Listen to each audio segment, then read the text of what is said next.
joining us right now. He'll be performing February 14th at the Fillmore. Actor, comedian, director, and all-around good guy, Michael Rapaport on the Comcast Business Line here in studio. What's going on, man? I'm good. Thanks for having me. How you feeling? I know everybody's very, very excited about the Eagles. Yes, indeed. I have mixed feelings. I'm not going to sit up. I'm happy to be here. I'm excited to be here. I know where I am. Okay, I'm from New York City. I represent New York City. But I have come to terms with the fact that I want to see Taylor Swift tears. There we go. And the only way to see Taylor Swift tears is to see Saquon run it all up and down Taylor Swift and the Kansas City Chiefs. Because at this point, it really is Taylor Swift and the Kansas City Chiefs. So I want to see if her mascara can hold those tears that she's going to be doing on the 9th. You all right with what Saquon's doing? Of course, man. How can I hate on Saquon being for the Eagles? Obviously, I would have loved for him to have this kind of success with the Giants. But if you love Saquon and everybody loves Saquon, they did it to themselves, and he's literally in greener pastures. He deserves it. He's had a great season. He's a New York kid. So I'm if you really are a fan of his, then you have to appreciate that what he's doing. No, you're absolutely right. Now we're going to talk sports with you. We're going to talk to you about quite a few things. So I got to ask you this though, because once we told people you were coming on, turn on, he still can't really hear us. But I hear you though. Yeah. A lot of people have been talking about. You've done so many different things. Yes.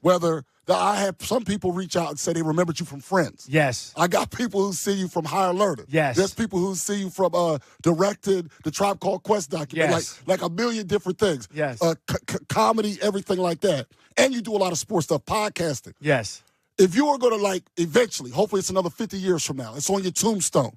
If you had to pick your favorite thing of all the things you've done, which one do you think it would be? Man, that's a very good question. I'm always going to consider myself an actor first because that's my first sort of love creatively. And, whatever's next will either be, comedy, comedian. I definitely, talk a lot of crap about a lot of different things. But actor first and I think would start it all off. You enjoy being the pot stirrer? Of course. Yeah? Of course. I came out of the womb stirring the pot. Spoken like a true New Yorker. Yeah, so, obviously New Yorkers have, in Philadelphia, this is what we have. It's not really, it's almost a jealousy. The issue is outside of the Yankees, they no longer win enough to have the same amount of jealousy as it was in the past. Yeah. As far as the winning. Wait. Where are you saying the jealousy is coming from? Us to you guys? No, us to you guys. Wow. Because we get overlooked in Philadelphia. Yes. They talk about Boston, yes. New York, and then they skip to D.C. One of the Philly things that I doesn't love even count. about Philadelphia and New York is that we could collectively agree that we can't stand anything that has to do with Boston. Yes. Yes. And that's one of the things that I know we have. You played a Boston person, though, in the heat. I have played a Boston person, and I love the people of Boston, but when I think of I'm not even a baseball person. I'm not a baseball fan, but the biggest glory I get is Boston Red Sox tears. You talk about Taylor Swift tears. Yeah. And I'm not even a baseball fan, but the Red Sox fans are my least favorite. See? The scariest fans are the Philadelphia Eagles fans. And I think you guys have proven that time and time again. But I can't stand the Red Sox fans. And then it's equally matched with the Boston. And they always win. And the Celtics make me sick, too. Yeah, well, 610-632-0975. Michael's going to be hanging out with us for a little while leading up to Nick Sirianni's press conference. So 610-632-0975. We'll get him squared away during the break, and then we'll continue the conversation on both the Birds and talk to Michael Rapaport again at the Fillmore on February 14th here on 97.5 The Fanatic NBC Sports Philadelphia. All the way up to Nick Sirianni's press conference is Michael Rapaport. He will be at the Fillmore. You can buy tickets February 14th. That's an 8 p.m. show Friday night, so you can have fun with that. And I was talking to you, Michael, about your resume before. I'm looking at your resume, and I don't – is it fair to call you – is it an insult to call you a veteran? A veteran? Yeah. Absolutely not. That's not an insult at all. I mean, I've been fortunate to be working as an actor for 32 years. That's veteran status. So, yeah, I'm proud of that. And, I look back on what I've done and at the age that I was doing it, and it's I just feel so blessed and fortunate to have done the things that I've done. And, I'm looking forward to all the things that I'm doing in the future. So, yeah, veteran status is awesome. Yeah, so obviously this is a sports talk station. Oh, yeah. I want to ask you, because the way to relate to us, like I remember like the first time like I made my deal with God, like I'll always clean my room, blah, blah, if this team wins. And so it was with the Fog Bowl with the Eagles and stuff. What are some of your early memories as a sports fan? Because we know you're a big sports guy. I'll be totally honest with you. And my first favorite athlete, and he wasn't even an athlete, he was like a superhero to me, was Dr. J. That was my guy growing up. Doc was my guy, and I rooted for Doc versus the Lakers. I rooted for Doc versus Larry Bird, and one of the ugliest franchises in history with Kevin McHale, Robert Parrish, DJ. These were some. They looked like they crawled out of the sewer. Those Boston Celtics. So Doc was my guy, and Darryl Dawkins, the late great Darryl Dawkins. Andrew Toney, Mo Cheeks, Caldwell Jones, Bobby Jones, and, of course, the late, great Moses Malone. I was so happy when they won that 4-5-4, which should have been the 4-4-4. So, that, of course, my New York Knicks, and then when I got a little older, when my man LT came to the Giants, that was an incredible run with Bill Parcells and Lawrence Taylor. And so those are my early memories. And then, even when I was a kid, with Reggie Jackson, I watched those games, on TV with the 3 home runs.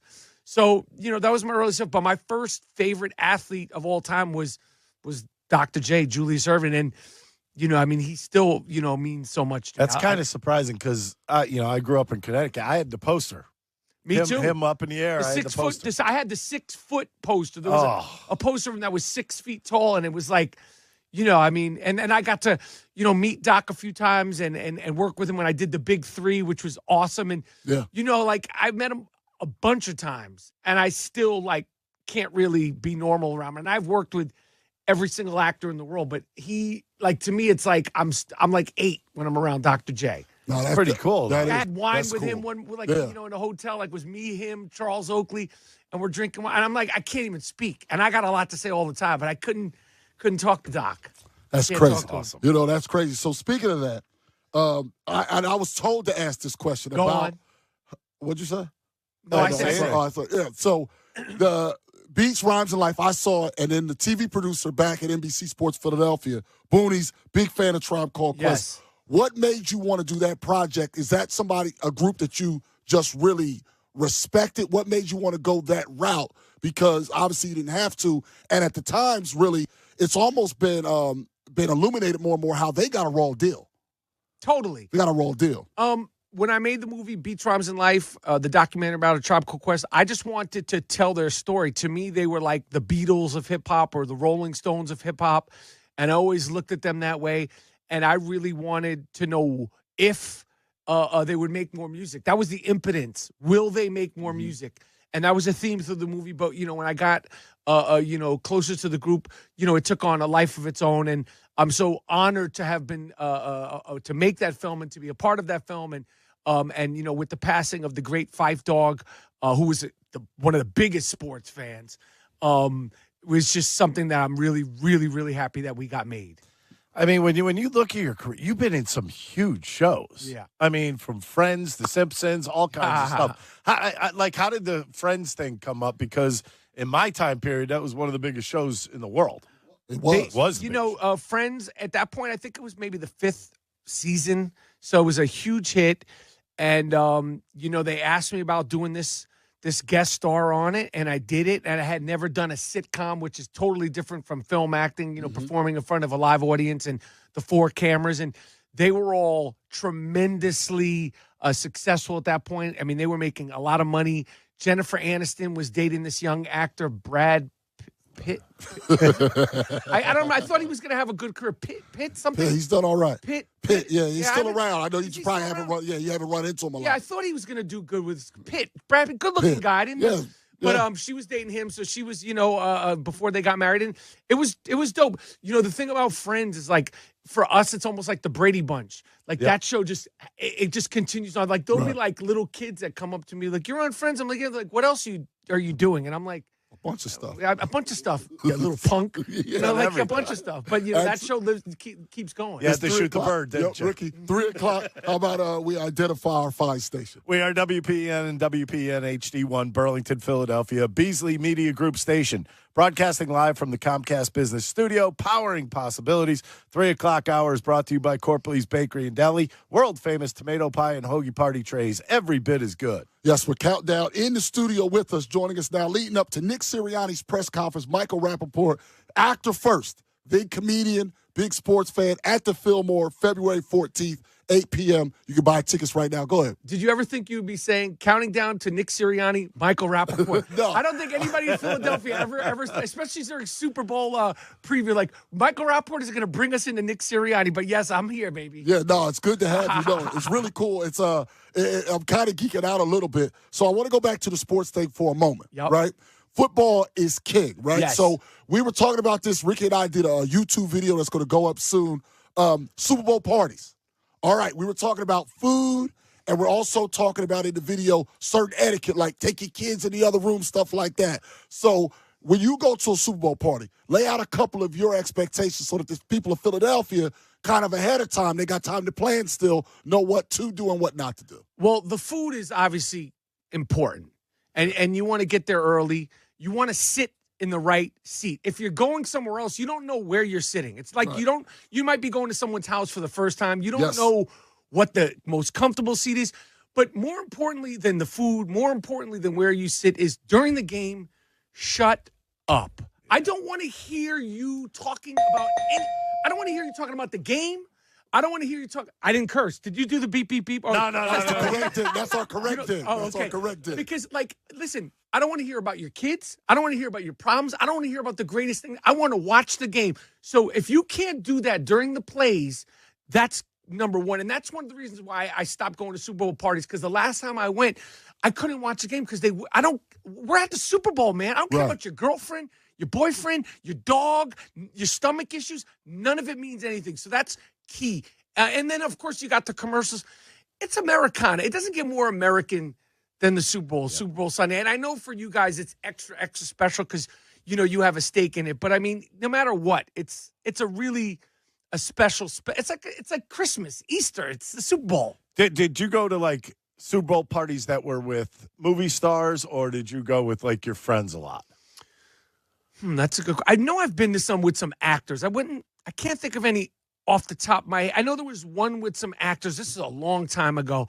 But in general, it's just like friends, and, if there's actors there, I mean, yeah, for sure. But I'll be honest, the last time I went, it was not – I was like, I'm done. I want to control the temperature of the room, too hot, too cold, but also the volume of the TV. Yeah. And, again, I want to hear the broadcasters broadcast. What do you guys think of Brady as a broadcaster? Yeah.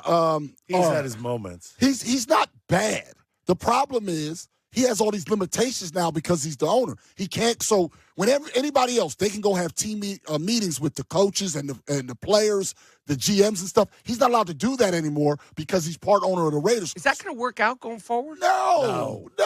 He can't. So going into the Super Bowl, he will be less prepared than basically anyone else that would be doing, because he's not allowed by rule, because technically he could be colluding. Oh, this is a mess now. Yeah, the Eagles he can't say anything about a referee. Right. He can't say Oh, anything. this is a mess. Both those teams obviously have free agents. He's now part of, apparently they're saying he's the main reason Pete Carroll got hired with the Raiders. So now he could be in the locker room with Chiefs. He could be in the locker room with Eagles trying to collude, so he's not allowed in the room. Is he going to come back next season? Allegedly. Well, I got to say, I despised him when he played for the of course. the New England Patriots. Yeah. But I thought he did a good job as a broadcaster. However, I don't understand whether it's Tom Brady, Tom Jefferson, it doesn't matter who it is. When you're broadcasting the game, at the end of the day, it really doesn't matter. Why are they paying him that much money? Because we came to watch the game. I don't think anybody is tuning in to listen or watch Tom Brady broadcast the game. It's his name. Well, and not just that. What does it really do? Does it help ratings? Super Bowl It does. trophies. It does. It helps a certain amount of cachet. Taylor Swift brings in more eyes than Tom Brady to the Super Bowl. Brings different eyes. Yeah. Different eyes. The thing is, but we're watching the casual, game no matter what. We're watching the game no matter what. But it could be a tune out. I get it. It could be a tune out. You can have the wrong person doing it. He's not the wrong person. The question is whether or not he's the right person. Plus, when you have guys that make a lot of money, if you really want the name, you got to pay for it. Like, I'll tell you what. Was he going to come out of retirement for nickels? You know what kind of check I had to write to get Michael Rapaport in here with this resume? You know what kind of check I had to write? We can't announce it on the air, though. Yeah, we can't say it. But that's what I'm saying. No, I got to be quiet about it. Tom's got to go, though. If you're owning the team and all that colluding, you got to go. He's got to go. You got too many things going. You ain't a juggler, man. Isn't there a list? There's like a grocery list of things he cannot do. Nah, you got to go. It's one and done. Yes, we're in here live in studio leading up to Nick Sirianni's press conference. Actor, comedian Michael Rapaport. He will be, once again, at the Fillmore February 14th, 8 p.m. That's a Friday night show coming up. 97.5 The Fanatic, NBC Sports Philadelphia, best show ever. Word of the day today, overhaul. Been talking about Howie Roseman, how he overhauled the Eagles roster year over year. Joining us live in studio leading up to soon, hopefully we'll have Nick Sirianni's press conference, his press conference. We haven't heard from him since the Eagles are heading back to the Super Bowl. Michael Rapaport in studio has a show at the Fillmore on February 14th, a little Friday night show. So that'll be cool. You should check that out.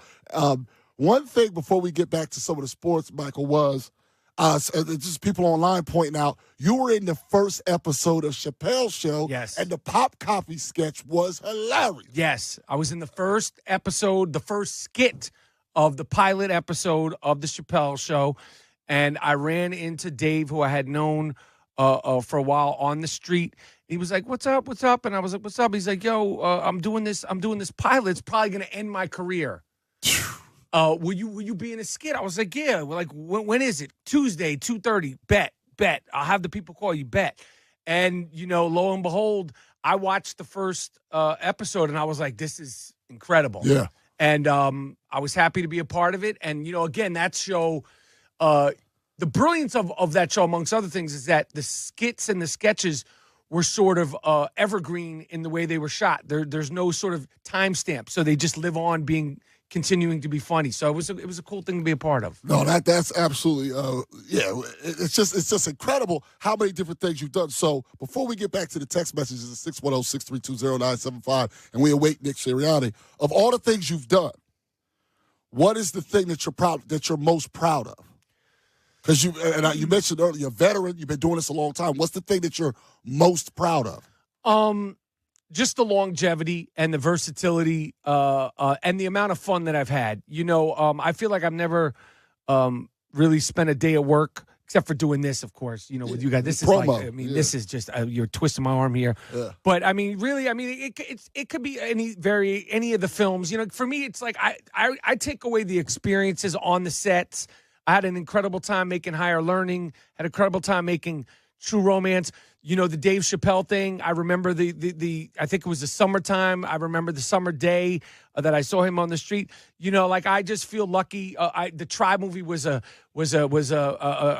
real blessing. And, and whether it's my live shows, I'm looking forward to performing the 14th at the Fillmore. I love performing in Philly. I love the crowds. The crowds are such a good sense of humor. Yeah. They like to break chops, and they like to get their chops broken. And you see, I kept it real G-rated. You got some Valentine's jokes, I hope? Of course, Valentine's jokes. I hate Valentine's Day.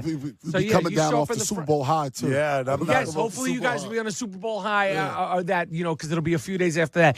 So, there's a bunch of things that I've done, and I got plenty more to do. Yes, absolutely. Put your headphones on real fast, because Savannah in there, Michael Rapaport's going to join us as we do regular sports talk for a moment, see how he does. Go ahead, Savannah, with a text message. Okay, well, this person just said, Sil, I had to blast my Creed music in the other room when you guys were talking about Brady. We had to watch every game that New England played, and now we have to listen to him. We just can't get rid of this guy. Oh, all right. So I see. So what's saying is they're agreeing with you about Tom Brady, because they said we had to watch all his games because they were in the Super Bowl all the time. And now after that, now we got to listen to him all the time. Enough is enough, man. Go own the Raiders. Go hang out in Vegas. Get yourself a new girlfriend. And, his chin and his skin and his hair. I don't want to see you. It brings up bad memories. Looking at him and Reggie Miller. I don't want to see those guys anymore. Reggie Miller, I don't want to hear you broadcast another game. I hated you when you played for the Indiana Pacers. I hate you when you're doing your things now. Go on. Move on with your life, man. This is all real hate, too. Yeah, this is real. Oh, yeah. This is real. Tom Brady, Come on, man. You guys feel the same. That's another thing. We feel the same way about that. Yeah, I've never liked Tom Brady. Neither How have could I. you? Now, I do respect Tom Brady's greatness, but liking him, I wouldn't hang out with him. Unless he was paying. Hang out with him. He I don't can't wanna even see drink. it. You saw him drink after the Super Bowl. He almost fell over. His chin and his avocado ice cream, the whole thing, his hair and his jawline and his Super Bowls and his rings and the How he Tampa looks 20 years younger than he did when he first came up. The hyperbolic chambers he's in. He came. The witch I wife. don't know if it's the same guy that got drafted. It was like a fat, pudgy guy that started. He was chunky. Remember his pictures at the combine? Are you talking about the hefty lefty? Was it Lorenzen? He played for the Giants at one point, the big, heavy quarterback. That was the quarterback. Yeah. No, I'm talking about Tom Brady. Looked like Tom was big. Tom was dope. I wouldn't even ask that guy to to move my furniture. Like I feel like he'd be out of breath. So but obviously we love him, we respect him, and part of the thing that I love about sports is the hate, and it's the part of the fun of it, because for me it's never that serious.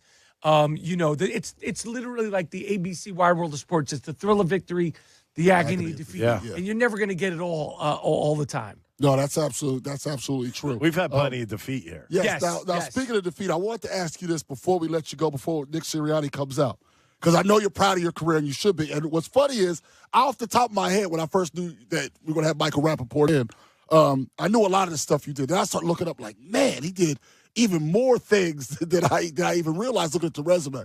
I asked you what you're most proud of. Is there anything that you took away where, I didn't enjoy that so much? And I want you don't have to name names or any individuals, but was there anything in your career where you went, you know what? I wish I hadn't have done that. I got to be honest. No. I've done some junky movies. I've done some great movies. I've done some great TV. I've done some TV. But like I said, if you gave me and you said you went to work, 1,500 days, 1,499 have been perfect. Oh, that's awesome. I really am very fortunate. I love what I do. I even love this. I love these exchanges. I love, BSing on the radio. I love performing live. I have no complaints. I'd have no complaints, and I feel like I give it my all whenever I'm in front of a camera or in front of a microphone. I know Stern kind of stirs you up a little bit. Of course. My fantasy football highs and lows. I've heard you on there. It's been tough. This was a rough fantasy football season for me. Tyreek and the Miami Dolphins, and I don't understand why that coach doesn't get when your quarterback is so prone to injury. Yeah. You have to get yourself a backup quarterback. Get Daniel Jones down there. He was free agent. I mean, he killed me, Tyreek Hill, this year. Does he not remind you of Scarface, the movie? Yeah, man, he does. Yeah, he goes from this young-looking dude to this. Well, it looked like he was towards the end of Scarface this year. Yeah, it looked like he was say hello to my little friend. The whole pile on the table. Glasses and all that. Get yourself a backup quarterback. I can't mess with Tyreek next year in fantasy because of that, man. Also, tell us a little bit about your podcast. I'm Rapaport Stereo Podcast. I've been doing my podcast for 10 years before everybody, and my plumber had a podcast. So I love it. That's where I let it go, uncensored, rough, rugged, and raw. I talk about everything, sports, everything, under the sun. And obviously, it was heavy, NFL playoffs this week, and I'm very proud of it. I love doing it. Now, who were you rooting for in the Chiefs-Bills game? The Chiefs-Bills game, I was going for the Bills, and I feel bad for Jumbo Josh, boy. Yeah. 4 years. That's a tough mountain to go back up. I got to do it again next year. And my homeboy and his hair, and I mean, they just pull these every single corpse, and then they get new guys and DeAndre Hopkins, and they these wild exotic, guys, the movement around the line of scrimmage. People are back there doing tic-tac-toe. They're dirt biking, and then they go out. I didn't even know P. Ryan was still playing. I thought he was out of the league. That was his only catch. Yeah. His only touch the whole game was at the end of the game. I haven't had him since he was on my fantasy team 6 years ago. I didn't know. So they're tough. The Chiefs are tough. But like I said, I want to see if Taylor Swift's mascara runs when she's crying. I want to see if she really loves her man. It's been easy to love Travis when things are Gucci. I've been saying that. You know how I feel about her with the parking. I want to see if she really loves her man when she takes that big L on the biggest stage in the world. Then we'll see what this relationship is made of. Absolutely. All right, Michael, we really appreciate you having you. Thank you so much. Michael Rapaport will be at the Fillmore February 14th. We're going to go to break. Hopefully, we'll have Nick Sirianni coming up here, 610-632-0975. Thank you so much, Michael. We really appreciate you. And we'll be back here on 97.5 The Fanatic, NBC Sports Philadelphia.